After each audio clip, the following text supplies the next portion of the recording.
Two hikers, a young couple, enjoy a peaceful bike ride through the dense, sprawling woods of West Virginia. The sun filters through the trees, a beautiful, tranquil morning. But they aren't alone. Unseen, unheard, the inbred killer known as Three Finger stalks them from the shadows, his deformed face a silent mask of malice. He waits for the perfect moment. Then, an arrow flies, piercing the boy and sending him crashing from his bike. His girlfriend, frightened but focused, rushes to his side. As she tries to help, a second arrow, a brutal, deliberate strike, finds its mark, hitting him directly in the mouth. The girl screams. A hidden tripwire, barbed and sharp, catches her bike. She crashes hard, the wire held by two other killers, One Eye and Sawtooth, who violently yank it upward. Three Finger arrives and brutally decapitates her. After this gruesome scene, we are introduced to Danny and Tony, who are on a trip with a group of friends. They are heading to a hotel to hang out. A few days earlier, Danny had received a letter claiming he had inherited ownership of the hotel. The letter invited him to visit, stating they would be happy to meet him. Excited, Danny brings his friends along for the trip. When they arrive at the hotel, the caretakers greet them, though it is clear they are not thrilled. They had expected Danny to come alone, not with a whole group. We also see an elderly woman who is in the middle of checking out of the hotel. Suddenly, out of nowhere, a flying axe hits her, killing her instantly. At the same time, the hotel caretaker Jackson arrives and twists the old lady's neck. Meanwhile, Danny and his friends were fascinated by the antique items in the hotel. They were extremely valuable, and the group was happy knowing these would eventually belong to Danny. As night falls, the hotel caretaker heads into the forest where he meets three brothers. He scolds them for killing the old lady in such a manner. During this conversation, we also learn that these three men and Jackson are siblings. They are all brothers. In addition, the other caretaker is revealed to be their sister. The next morning, one of Danny's close friends is heading toward the hotel when she spots Jackson cleaning blood from a certain spot. It is the same place where the old lady was murdered. Disturbed, she quickly leaves without saying anything. Some of the friends head to the market to shop. There, they notice a wall covered with posters of missing people, photos of individuals who have disappeared. At that moment, the sheriff arrives and puts up another missing person poster. It is the same old lady who vanished the night before. Back at the hotel, Jackson is showing Danny a variety of weapons. Danny is impressed and picks up a crossbow. Jackson then suggests going out for a hunt, and eventually they head into the forest together. There, they spot a deer, and Jackson starts teaching Danny how to hunt. But in reality, he was actually training him to kill humans. Jackson had a lot of dark plans in mind. While he was showing Danny how to hunt the deer in a parallel scene, Three Finger was hunting down the sheriff. Danny kills the deer, and at the same time, Three Finger brutally kills the sheriff. Meanwhile, we see Danny's friends. Since Danny went out hunting without telling them, they were really worried, especially his close friend Tony. She was deeply concerned and sent one of her friends into the forest to look for him. When that friend enters the forest, he sees a dead deer being eaten by Saw. The sight of Saw terrifies him, and he starts running in panic. While running, he accidentally collides with Danny. Since he was running so fast, they both lost control and fell into a deep pit. Danny gets badly injured after getting caught in some spiked wire. He cries out for help, and Jackson arrives just in time. Jackson helps Danny out and takes him back to the resort. One of the hotel caretakers, a girl, tends to his wounds and wipes off his blood.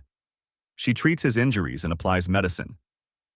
Just then, Danny's close friend Tony shows up and the caretaker Sally steps out. The next morning, Danny is in the bathroom and flushes all his medications down the toilet. Danny was actually a hypertension patient. He used to get anxious for no reason and needed those pills to stay calm. But after hunting the deer the day before, he threw all the meds away. It meant he had enjoyed taking a life, something he had never experienced before. During lunch, he tells his friends that he is starting to really like the resort and now he will stay here and run the hotel. He will also take care of everything. But the others do not want to stay. They want to go back. Among Danny's friends, two were especially greedy. They knew the hotel had many antique and expensive items, so they started stealing things. Driven by greed, they wandered off exploring. Eventually, they stumbled upon a hidden area that led to the basement. Hoping to find more valuable items, they went down there where they discovered a large ancient spa on display. While they were still down there, the other caretaker, Sally, saw them. A little while later, her three brothers arrived and struck one of the intruders on the head, knocking him out. The three brothers then brutally severed the arms and legs of the girls, killing one of them in a horrific way. They also tried to kill the boy, but Sally stopped them. She told her brothers to leave. Afterwards, she took the boy to her room and smothered him with a pillow until he died. Meanwhile, Danny had changed. He stopped taking his medication and began living happily. Eventually, he met the caretaker's siblings. The caretaker, Jack, said he wanted Danny to meet the rest of their family. Danny agreed. The two caretakers took him to a small village deep in the jungle where many deformed people lived. These deformed people were actually Danny's family. The caretakers gave Danny a drug and explained everything in detail.